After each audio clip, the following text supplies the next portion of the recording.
brain is organized to reflect everything you know in your life. Your brain is a record of the past. It's an artifact of everything you've learned and experienced at this moment.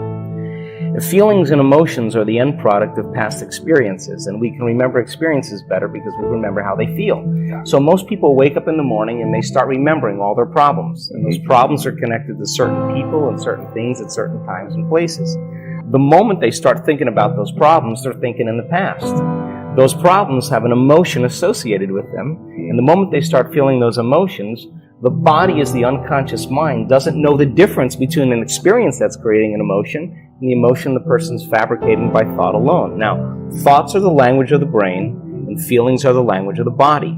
And how you think and how you feel creates your state of being. So most people's entire state of being, when they start their day, is already in the past.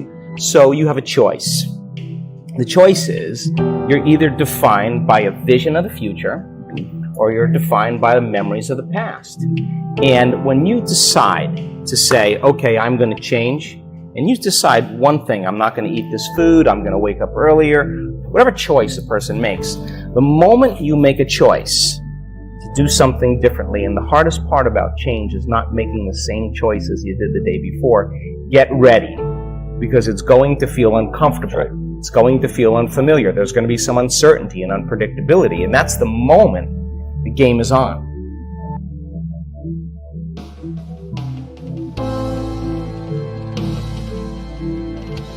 Anger is really seductive. I mean, you feel so self-righteous. But what's happening is your amygdala is driving your prefrontal cortex. So you're going to do something or say something you're going to regret later, most likely.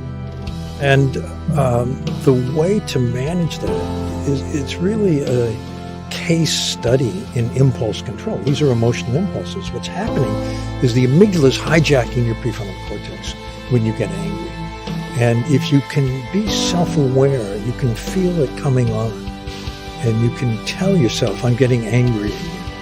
When you do that, when you name it to yourself, you actually shift the energy from your subcortical networks, the amygdala, to your prefrontal area, the thinking brain. And it gives you the ability to be more likely to short-circuit the anger.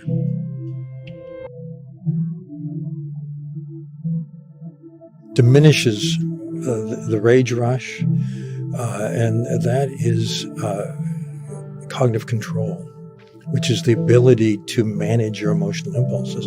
One thing that increases cognitive control, there are many, but one that does is meditation, mindfulness.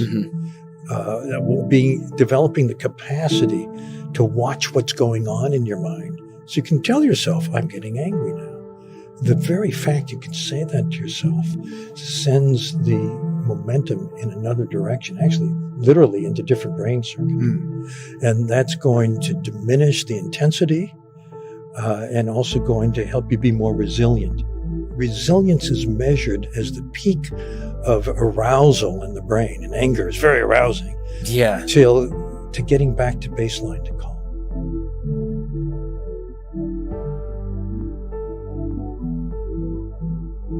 Most people, their body has been conditioned emotionally to be the mind.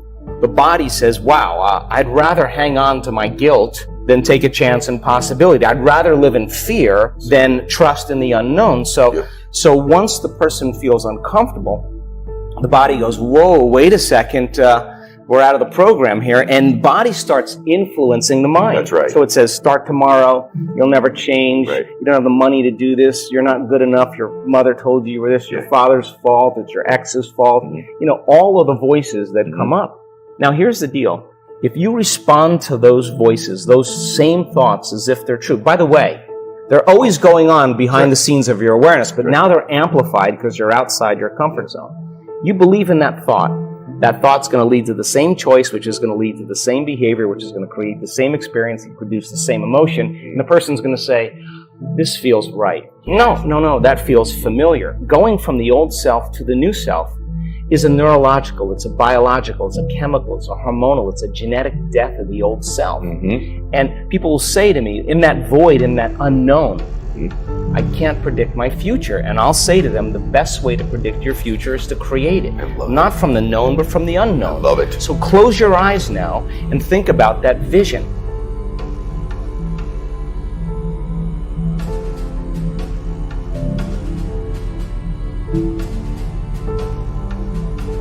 Well, the function of worrying, positive worrying, is to mull over a dilemma or a problem or a frustration, and which often, by the way, have to do with relationships, it turns out, and to come up with something you can do that might improve the situation. That's the function of worrying. Worrying is getting you to pay attention to the problem. The difficulty is when worrying becomes rumination. Sure. In rumination, you just play the same loop over and over and over again and never come up with a solution. But it becomes dysfunctional very easily. And the one sign of the dysfunction is you're thinking the same thing over and over again. That's what you want to break. That's when worry turns into anxiety. And anxiety just doesn't help. If you can change things, why worry? And if you can't change things, why worry?